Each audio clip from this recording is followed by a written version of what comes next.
favourite production? I actually more the thing I'd watched was Outer Limits. Hmm.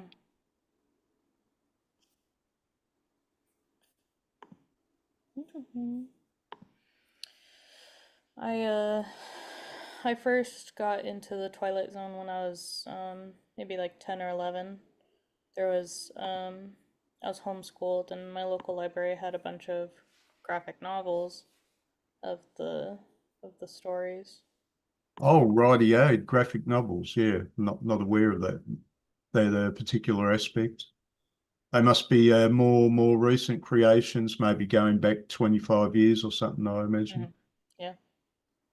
Because they did the reboots in the 90s. I haven't watched the Twilight Zone reboots, actually. I did watch the movie. Uh, I only DVD I got was the Outer Limits reboot.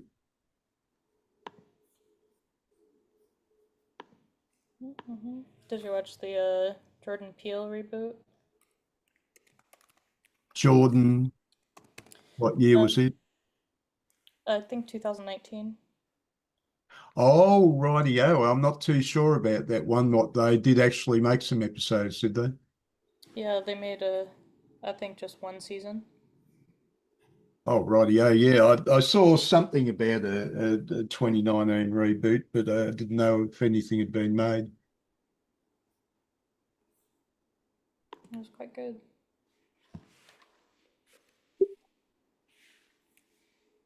They've missed out, of course, of doing the greatest Twilight story that could ever be made. A guy wakes up in an alternate reality where the president is Donald Trump.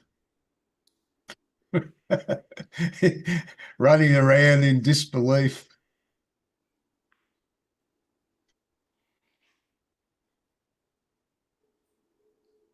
Haven't heard from our friend David yet. He's been rather busy lately. He's has plans on some business endeavours. Hmm. If I was looking at the comic biography of Rod Serling, he was certainly in business at one stage. By the looks of things, he was chained to all the stuff he had to do Hmm. for a period of time from late 50s until he got kicked out of the studio in the mid 60s. Why'd they push him out? He went out and uh, I think he was quite public. He named names of people he felt inside the studio. You're talking about the chief execs, Hmm. as you know, not really being up to the artistic standards, and they took quite an exception. He had always had a reputation for making his complaints about the artistic standards, but this time he directly names names, and of course they had good reason to boot him out with that one. Hmm. If you're working for somebody, you can't undermine them. It's just a technical aspect. Okay.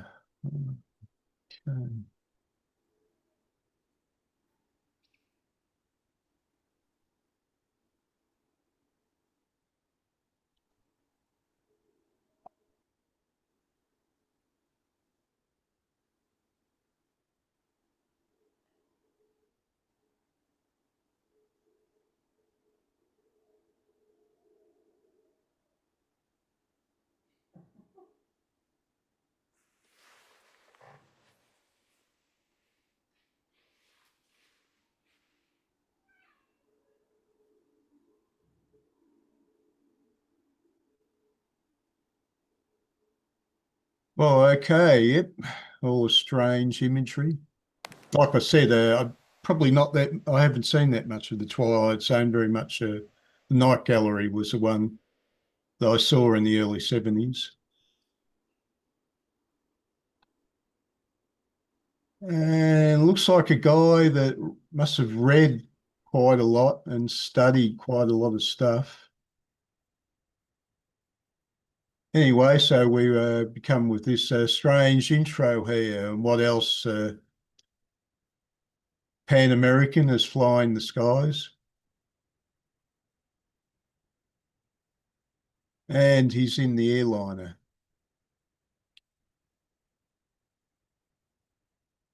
So, what's the irony here? So, seems like he was big on irony. So he's telling this story to this young girl. Actually, it looks like the image, they've done the image of his wife, the cartoon image of his wife for somebody younger. He's talking about his career, starts telling her aspects of his life. Anyway, of course, they're drinking and he's chain smoking. It's interesting here you have a person who exhibited a lot of power, but of course he has weaknesses. Yeah, he couldn't give up the smoking, and it did him in. But it starts off when he's fairly young, something like 17 or 18 when he went into the military during World War II and wanted to be airborne, and eventually made it uh, by constantly pushing. Don't know how he managed to get through the training. Perhaps he was pretty young, and when you're young, you can do extraordinary things. So yeah, airborne training was supposedly fairly tough. He's doing practice jumps. Gets his silver wings. Liked a bit of boxing. Didn't have the build for it. Didn't do too well. Okay, I wonder what that ship is. 33. Didn't dig that one out. They did have a class of vessels called Liberty ships, but there was a special class of ships very similar to the Liberties, which were designed for carrying squads of Marines. He went into the Pacific. Okay, he's in his bunk. His neighbour is saying, comics, I thought you were an intellectual. Don't be a snob. There's some good stuff in here. Planet Comics. I wonder if there was such a thing as Planet Comics. Even a Martian could do Shakespeare if only you'd give him half a chance.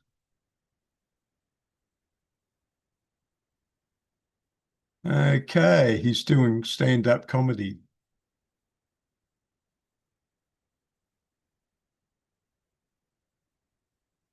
Let's see, where's he? Looks like he landed in New Guinea to do training.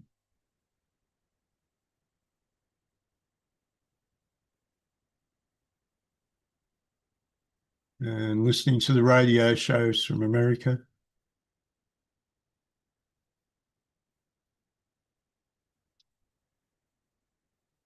Okay, where about? Oh, they've landed. I think he landed in the Philippines somewhere. And they were basically the island in the Philippines had been taken over, but they were patrolling for Japanese that remained in hiding. So it was a pretty tough time, even when you didn't have too much opposition.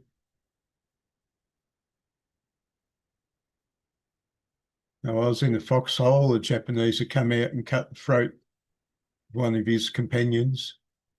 One Japanese comes running out the jungle with a mine and jumps in a foxhole, taking out a few Americans. Okay, that's a volcano that's in the middle of that Filipino island that he was on. Not the one that Manila is on, but a different island.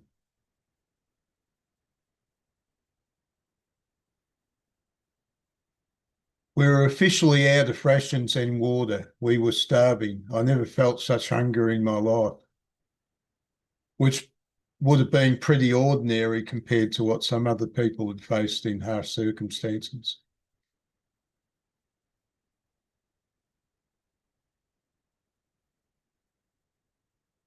Okay, they're getting an airdrop. And this is something that actually happens. One of his friends, who was also a Jew, got hit by one of the crates and his head was literally cut off somehow. Levy's death was painfully senseless.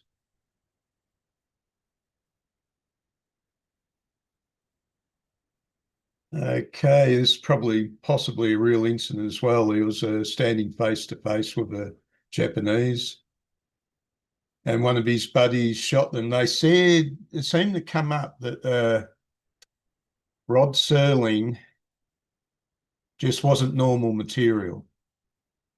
He's just somebody you don't put on the front lines. And this is what they discovered after a while. He was inattentive, unobservant, and his mind was always wandering. It's interesting, the weapon he's using there is the full-size M1. And often in the jungles, they were using the carbine because the ranges were so short.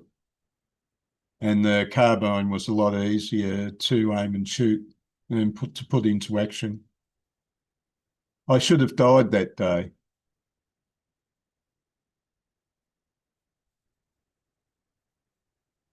It was Christmas Day, my birthday.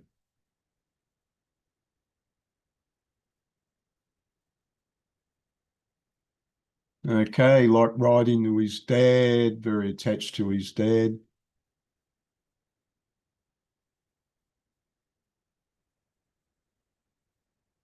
Okay, this is the main island which the capital of the Philippines is on, Manila. And one Japanese general wanted to leave the city, and another one wanted to hold on to it. The other one disobeyed orders and tried to hold on to Manila. Well, he runs across a Jap in the arena and he shot him. So it seems he's actually killed some people. The city was saturated with death and suffering. I felt useless, overwhelmed by a deep sense of futility. An interesting scene. So you got a mother clutching her dead baby.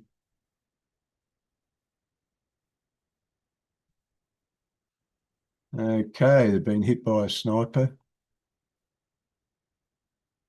What was that? Incoming. Oh, right, so artillery. My injuries were not fatal. The damage done was mostly to my ego. I realised how easily I could be wiped off the face of the planet.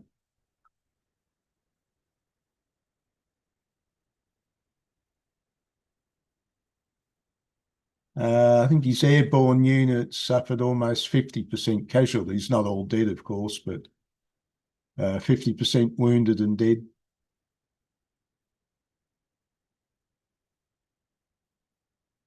Okay, ended up in Japan with in an American base. He was given the job of dismantling explosives, which must have been great for his nerves. Maybe that's why he was doing extra. Maybe they gave them extra packs of cigarettes for that.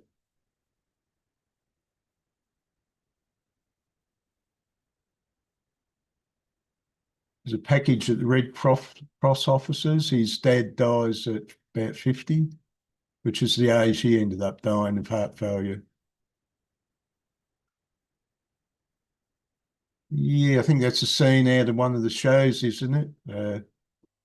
Ask me a yes or no question. Does she love me?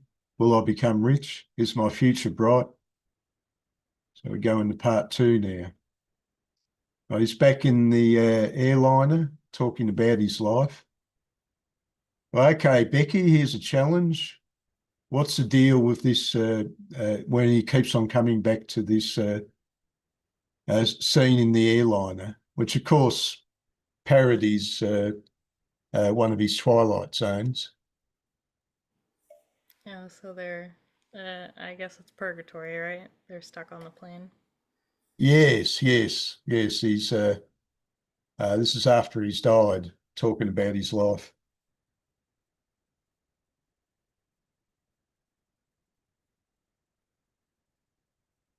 So what happened when you were shipped home? Something in me broke that day, and I'm not sure it ever fully healed. So the loss of his dad affected him for the rest of his life. When I got back home, I found myself at loose ends, bitter about everything and at odds with the world. So I went back to his family home, and he seems to have had a PTSD for the rest of his life.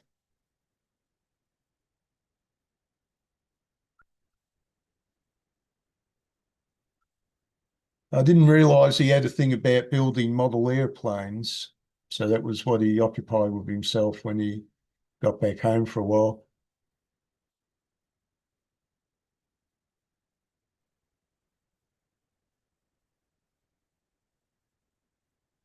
Anyway, his GI benefits he got enrolled at college.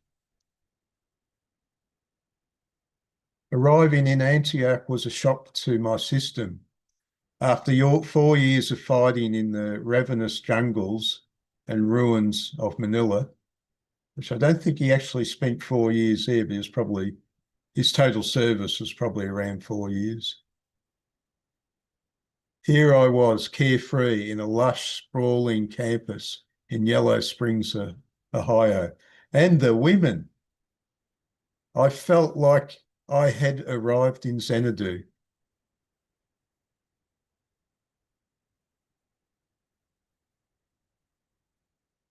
I began taking literature classes and soon found that writing helped me work through the painful memories of war. It showed a budding talent. Okay, went out on a lot of dates, it seems, and had a reputation. Liked drinking and smoking. The door, they're coming. The Japs are coming through the door. Drops a bottle. God damn it, can't you see? I need some backup. Calm down, Rob. It's going to be okay. Get away from me. Get away. Bobby had to drag me back to my dorm. The next day I woke up and couldn't remember any of it.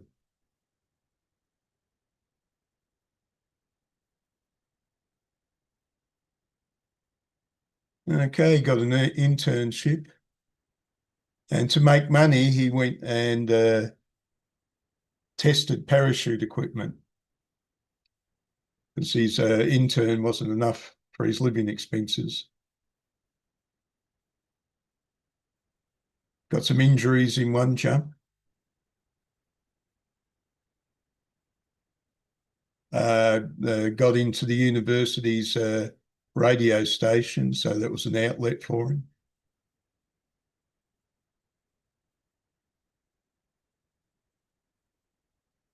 Okay, he runs into his future wife and shows her around the station.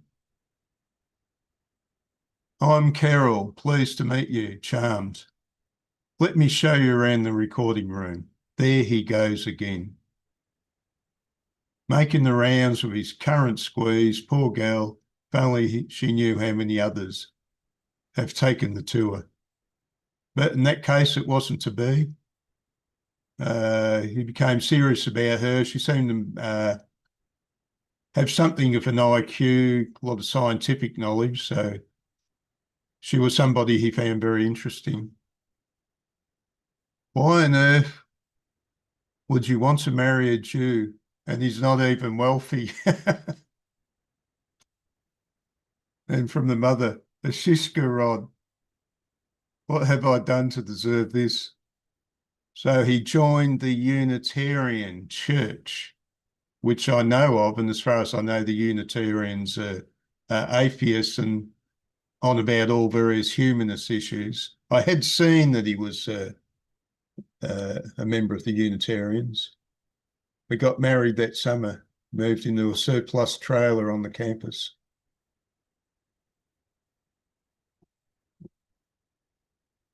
Okay, inspired by the works of Norman Corwin and Orson Welles, I decided to helm my own anthology show.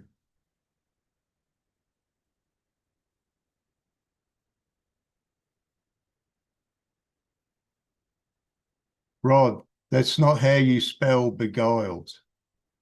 I'll get it right one day. You know, this is probably your best script yet.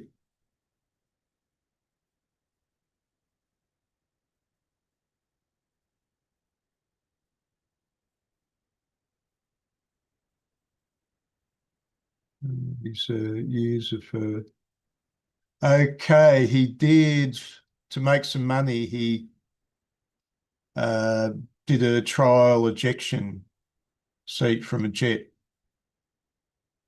and supposedly it killed three other uh, people, but he survived in with a bit of damage. He was paid $1,000. Well, anyway, he's running radio plays.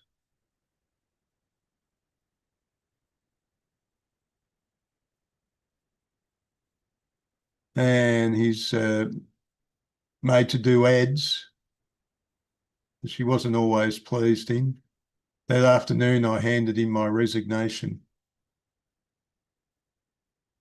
In the early 50s, television was in its infancy, a medium searching for direction and form. At first, television took cues from its older sister, radio, borrowing a variety of formats, including the anthology show, a popular format which presented a different story and character in each episode.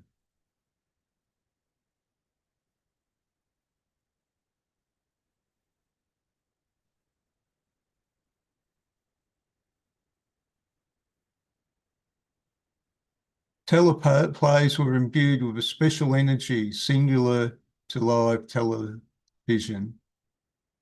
They were crude and had raw essence that existed nowhere else. Yeah. I do. I think you still see a lot of those somber 50s TV on the YouTube, and there is a certain power in the atmospherics.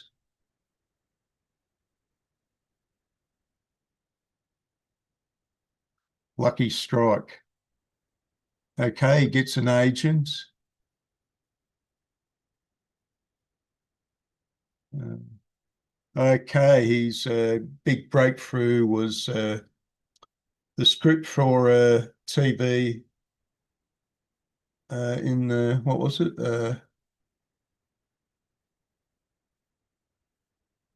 Oh, right, the Kraft Television Theatre Patterns, which I watched last night. I was quite impressed.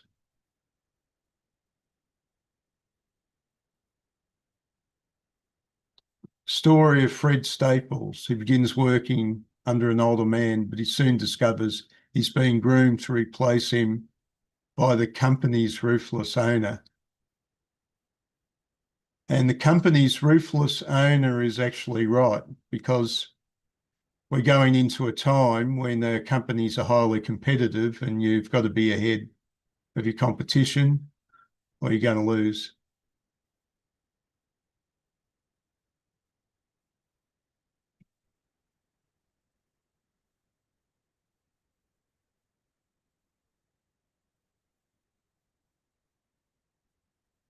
Patterns turns me into an overnight success.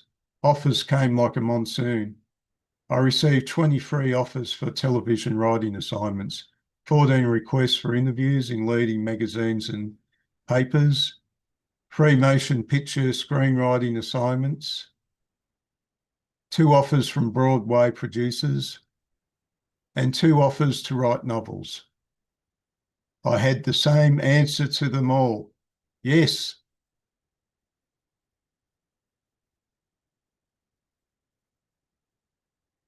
I soon realised what a mistake I'd made. I bit off more than I could chew. I was failing to produce material with the same level of finesse as Patton's. There were suddenly buyers for all my unproduced screenplays.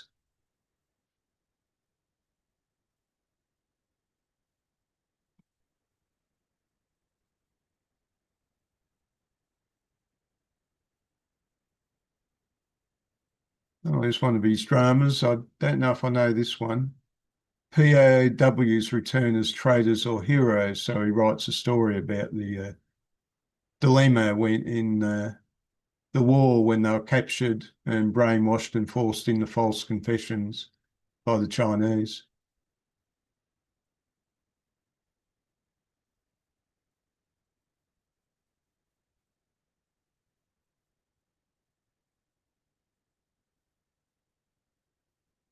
Okay, another of his humanist stories was when a Negro, I think I've heard of this case, when a Negro, a woman told her husband the Negro had insulted her. So her husband and the friend took him away and murdered him, and they got off.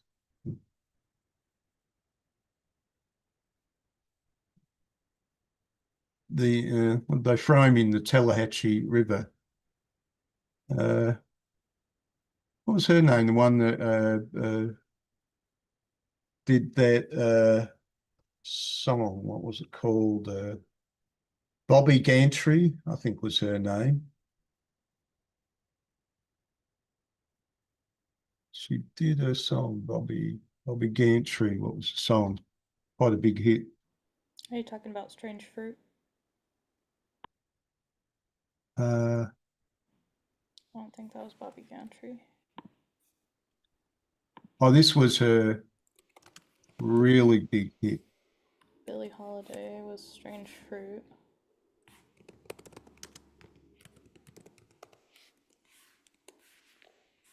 Okay, Ode to Billy Joe.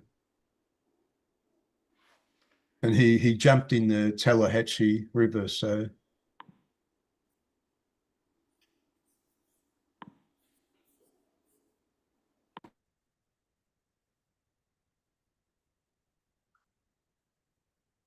and he ran into a bit of a flack over that particular story.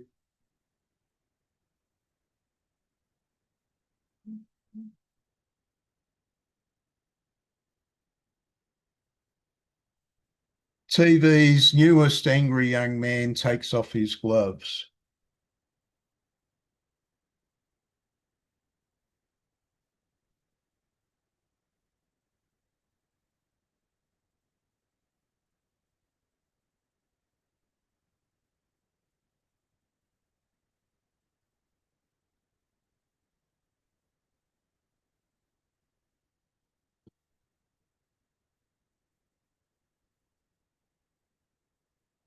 Okay, he's fighting the networks. That looks like a science fiction monster.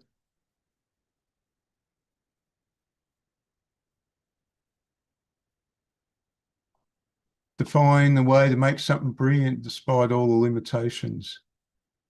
We had invited friends to watch my newest teledrama, Requiem for a Heavyweight. I was more pessimistic than ever. Someone needs to take out his batteries.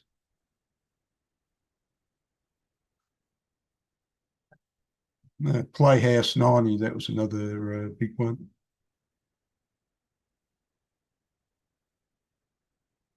It wasn't a dud. It was a knockout success. Jack Gould, critic of the New York Times, praised the show. I had proven to the world that I wasn't just some one-trick pony. Okay, walking along the street. A friend, somebody sticks their face out the window. That's strange. Mrs. Sorensen is usually so friendly. Don't forget, Fred, you're walking with a Jew. Do you think that's what's going on? I know it. Not everyone is as open-minded as you.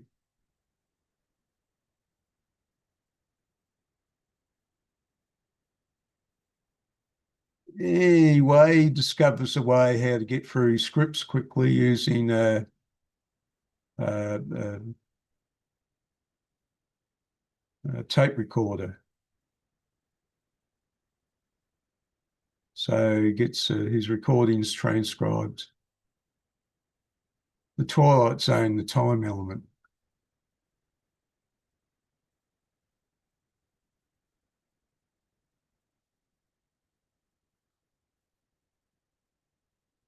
Refills all around? Yes, please.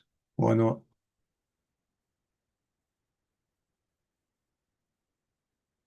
Oh, well, he's making a bit of money, got himself a nice house, but doesn't have time for his wife.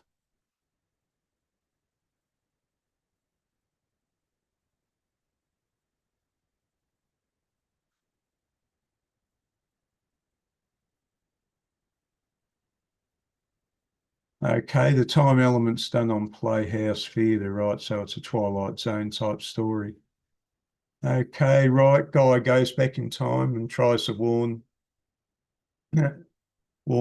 people about Pearl Harbor, but nobody listens. So he's in the role of what famous mythological character predicted things, but nobody listened to her? Cassandra. You must have heard the name. She was a Trojan woman who had the power of prophecy, had predicted the downfall of Troy, but none of the Trojans would believe her.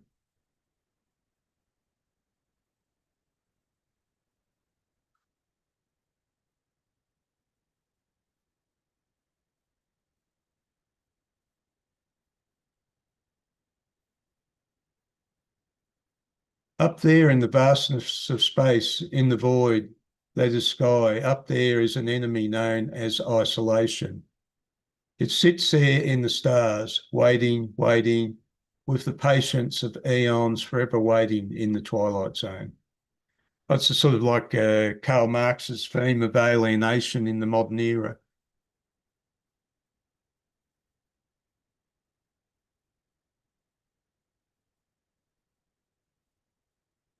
CBS flew me out to New York to try to seduce some sponsors.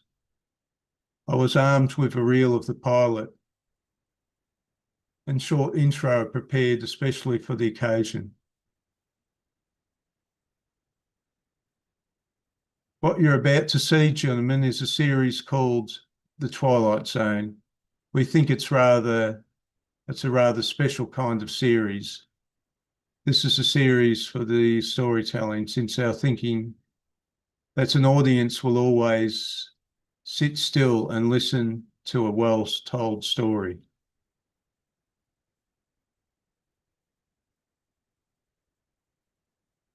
Okay. My pitch was a success, and we landed Kimberly-Clark and General Foods as sponsors. A contract was drawn out. I will retain complete creative control over the show. I would write 80% of the first season scripts and return own 50% stake in the show. I wouldn't have imagined a better deal. The Twilight Zone would be produced by my newly formed production company, Cayuga Productions. Okay, spend some time in Las Vegas.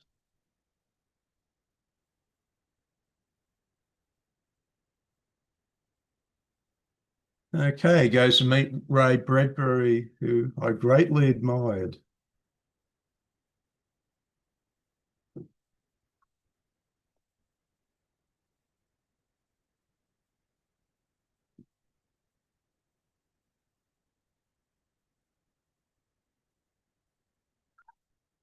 Okay, now there's another guy. Richard Matheson. Oh, yeah, another big name.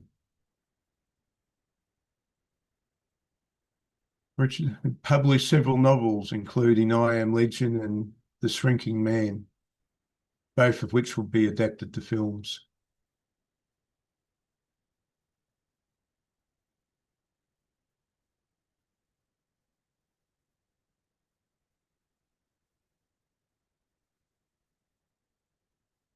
Okay, short stories. Love the covers.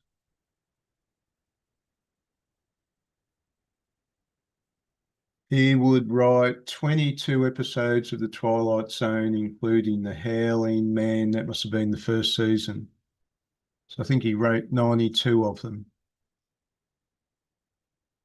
The Howling Man, I have seen that story. Oh, right. No, no, he's talking about Chuck. Chuck.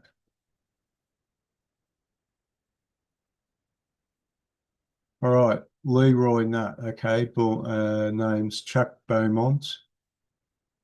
Would write 22 episodes of The Twilight Zone. Okay, cool.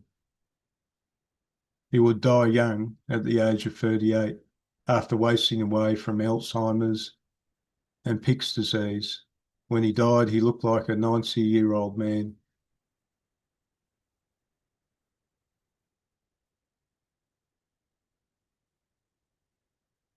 There was an interview discussing the Twilight Zone. Okay, so spends his morning dictating scripts, goes into the studio in the afternoon, checking out the shows, comes home and collapses on the couch. On October the 2nd, 1959, the northern United States would witness a full solar eclipse. That evening, the American audience would be introduced to a show the likes of which no one had ever seen before.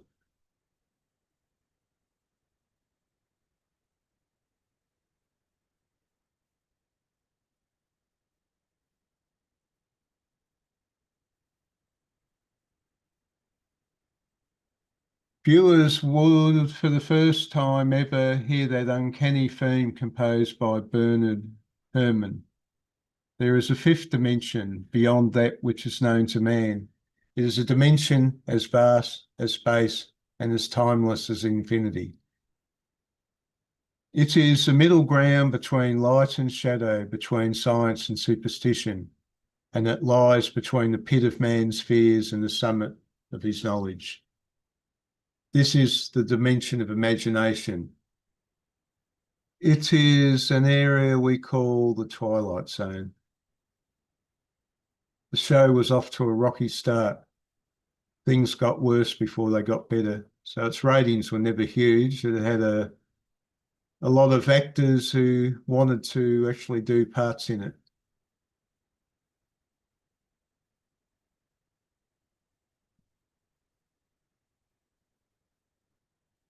I would burrow into the deepest, darkest recesses of America's subconscious.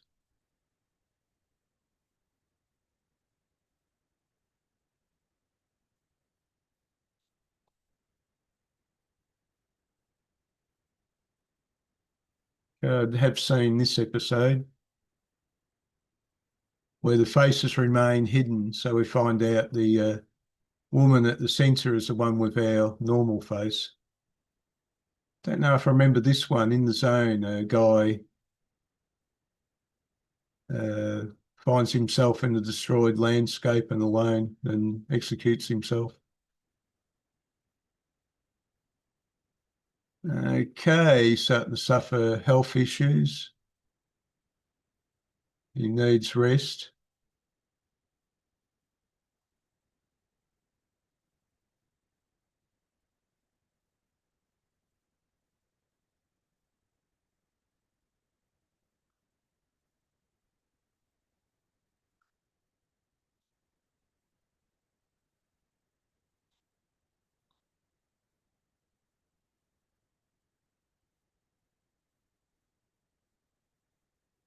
Redford played a compassion. Oh, what was the name of this one?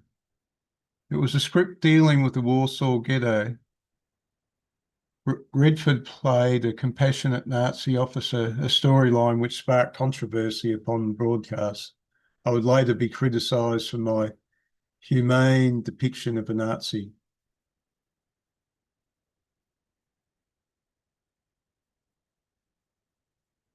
After the shoot was over, I lingered around the empty studio, watching the last beacon of our golden age dimmed into darkness.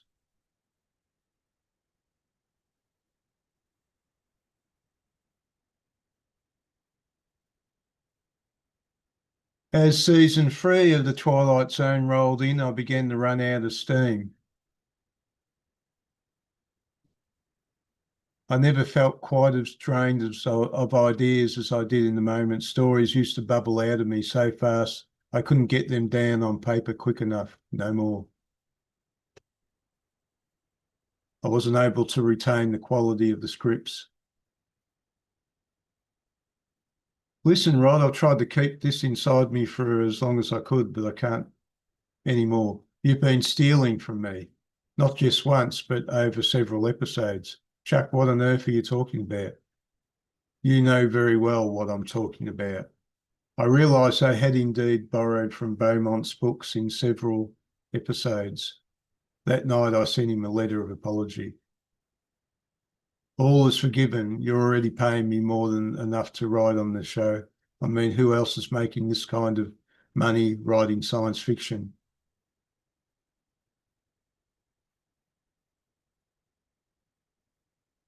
I was walking a fine line with Bradbury as well. He was frustrated that we were unable to produce his first script for us. Here there be tigers.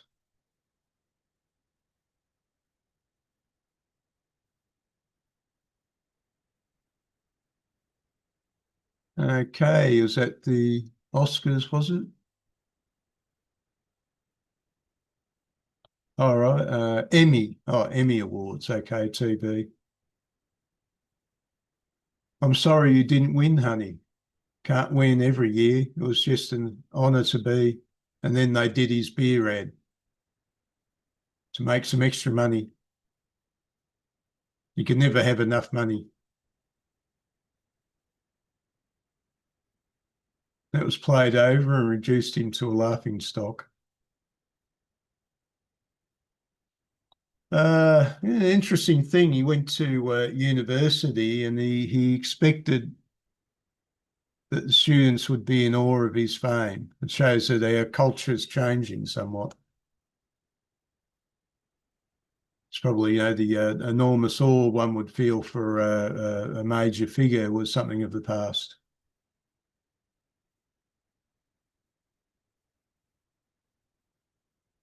Don't you think the metaphor is a little on the nose? Elaborate, please. Well, the premise is reductive. It is obviously your stab at the Vietnam War. The situation there is so multifaceted and complex, and you flattened the characters into stereotypes.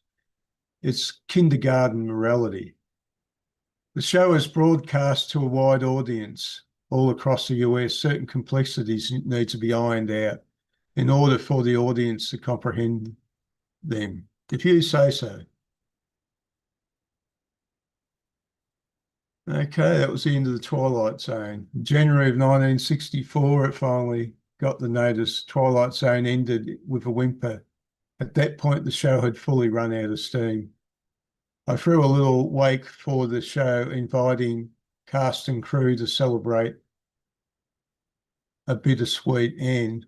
Of course, the Twilight Zone wasn't uh, an absolutely original concept. There had been shows like the Twilight Zone before it, but not as intense or as well made. The Twilight Zone, California. This plaque commemorates 128 killed during the course of the turbulent 5 years. Well, Rod, it's been one hell of a ride. You mean a ride to hell?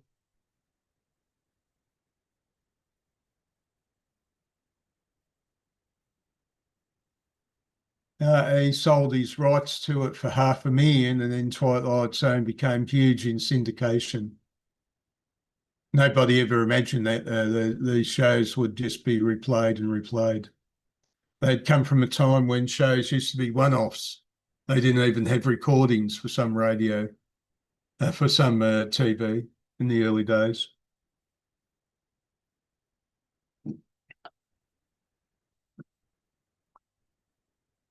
How many Twilight Zones have you watched, Dave?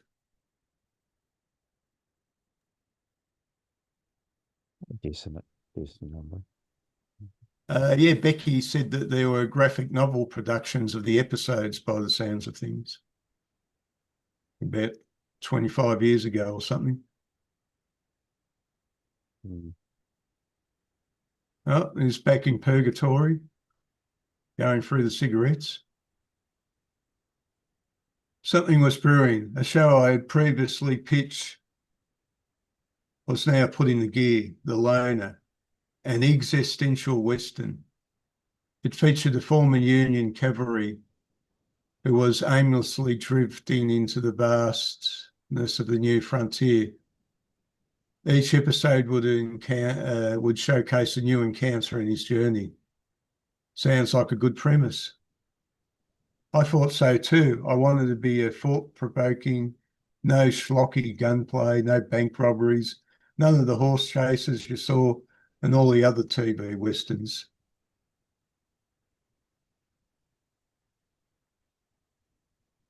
Okay, back to the ads, doing an ad for bug spray. It's got this university student picture again, the one who, the modern, the new modern character who had turned right into a dinosaur.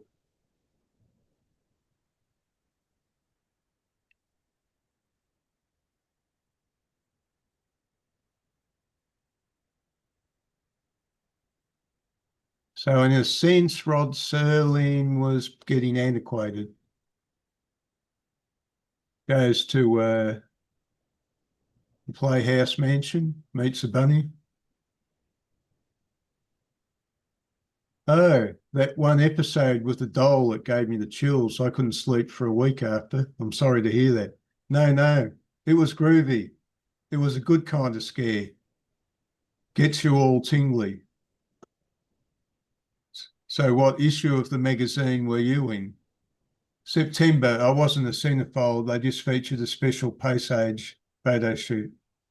I wore a silver space helmet and had a laser gun, and that's about it. I believe I remember those pictures. You do you? Where are we going? Over here. Oh, okay. I'm taken into the room. Okay, Rod Serling was asked to script Planet of the Apes for a movie.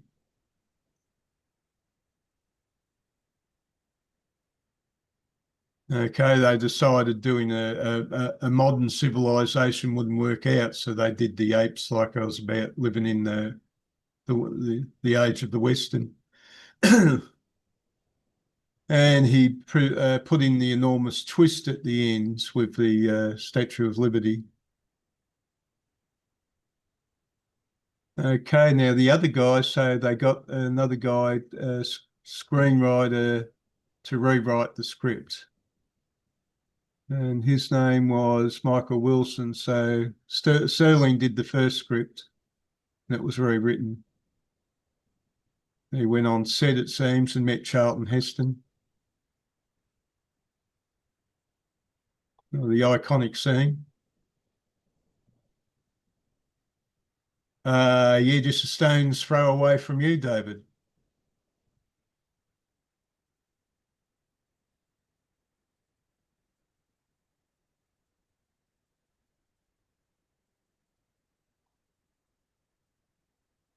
In late 1968, Night Gallery was greenlit, a made-for-television movie produced by Universal, created by me. As the shoot approached, we began to hit some snags. Hello, who is it? It's Joan Crawford. Doesn't she know what time it is? Yep. That's how you know you got a nutcase when they ring you up in the middle of the night.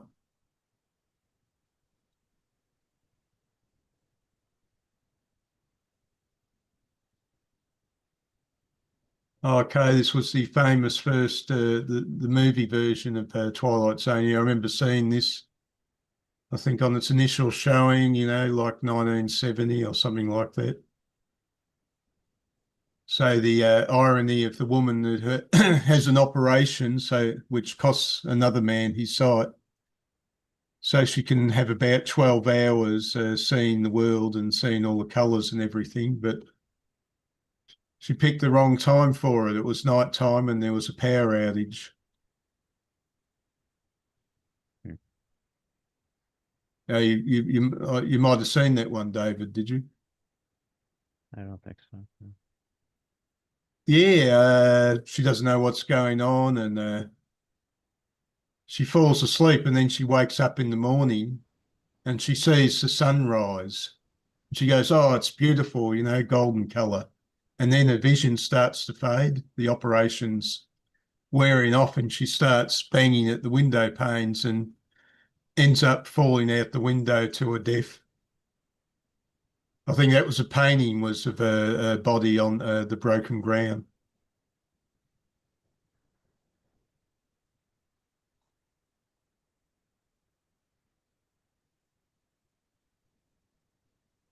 I was wondering what's next week's is, David. Yeah, I posted them in the chat and it said to waiting room participants, which is not what I had in mind. So I'm guessing you didn't get the link. No, it's in the waiting room, is it? No, no, that's not what I said.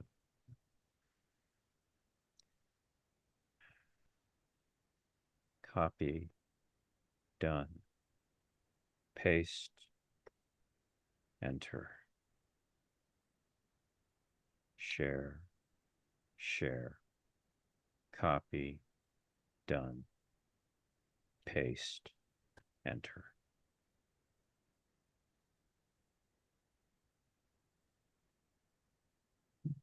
Okay, bit of downloading. No, I put it in the chat.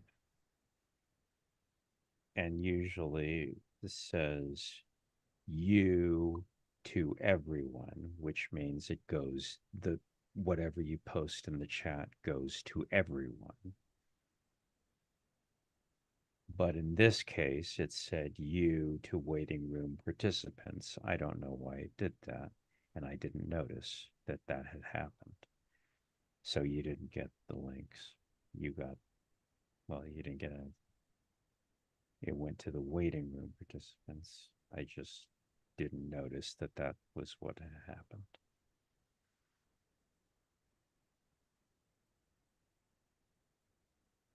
So anyway, there's the links for next week. Well, the one for next week and another Hellblazer. There's the Twilight Zone comics that there have been over the time. Oh, that's right. Yeah, back in the 70s, Gold Key or something like that, was it? E-comics, yeah, Dell Comics. They did. I don't have any idea what any of them are. I couldn't tell you. I don't know the slightest thing about them. I'm just saying they exist. That's all I'm saying. Don't know anything about them. Perhaps we should put them on the list if you'd like. And we could get to them again 6 years into the future.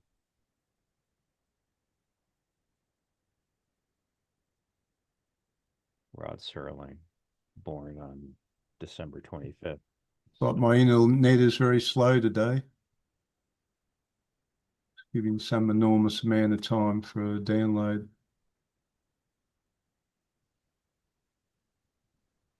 So happy birthday to Rod Serling.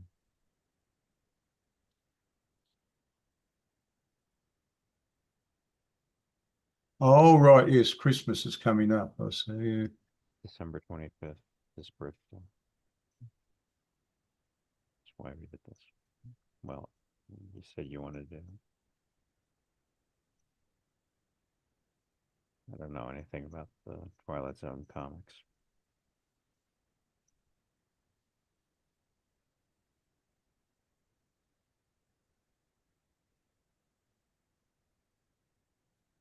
If you like, we can put them on the list.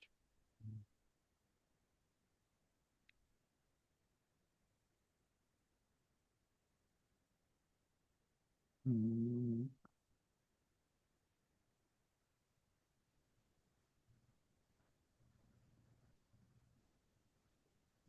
Okay, rightio. He's finally come to the point where he can get a bit of rest on his golden pond, and his bad habits are catching up with him. And he enjoyed going back to the university and teaching students, where he could be the guru, I guess. He looks like there's a side of him that wanted to be the guru.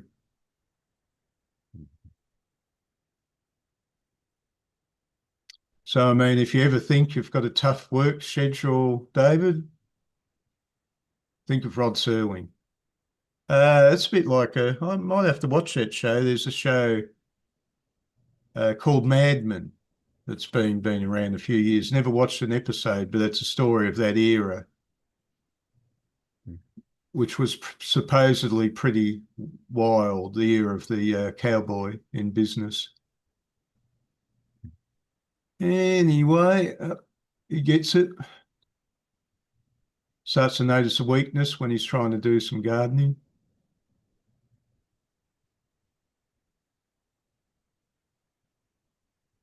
The doctors opted for open heart surgery, a relatively new, risky procedure, and he was the guinea pig, I guess. After several hours of surgery, something went wrong. Don't worry, in 10 or 20 years, I'll work it out. After 50 years on this earth, I had reached the end of the road. Epilogue. So he's in the aircraft, and he suddenly finds out that the other people on the airliner are strange beings. So there we go, our last little fond image of Rod Serling.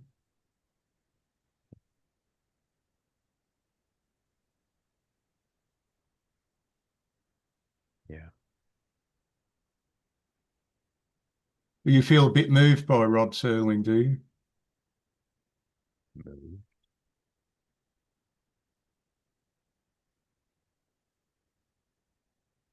What about when Charlie Kirk got shot?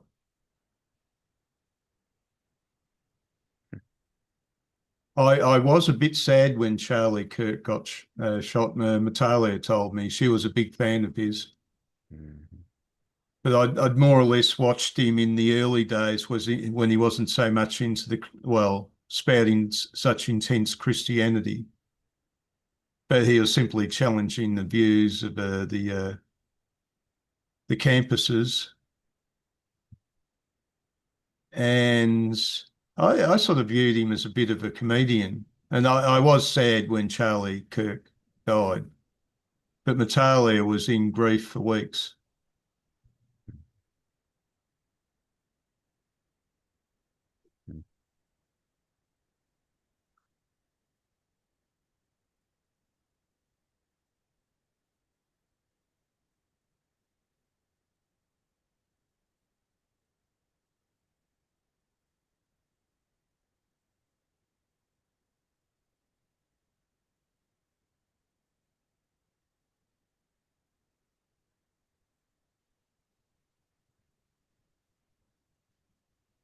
Oh, okay, so Twilight Zone comics, rightio. All righty, they're going back to the 60s.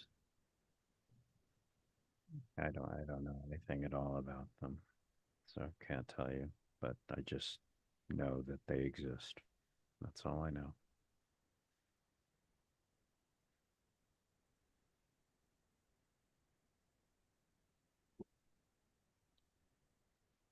I wouldn't make any claims as to the quality of them, but that may not be of interest.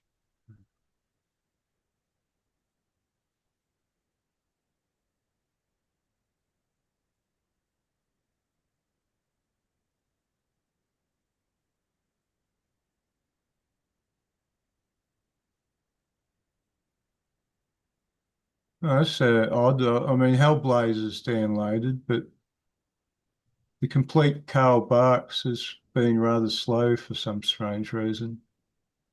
Mhm. Put it on Google Drive just to speed things up. Oh well, I've been doing this before when the internet was a bit slower. I'm used to faster speeds, so it doesn't particularly matter. Mm. Right. I'll save the links anyway in case I need them. Save chat. There we go. So how's things coming along with getting your identity? Still a slow process. Yeah, well, my father has his driver's license, and I put in the application to get my birth certificate replaced. As soon as that comes in, then I can get my driver's license. Should be a month or two.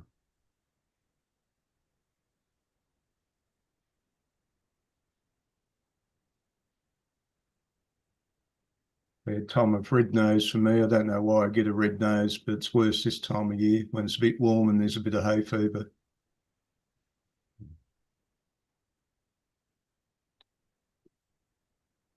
Yeah, it's been really, really pretty hot.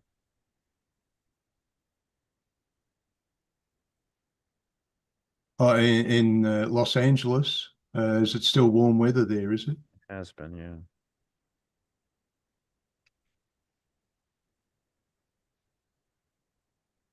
Oh well, so much for California. That was a place to go at one stage, and now people are leaving.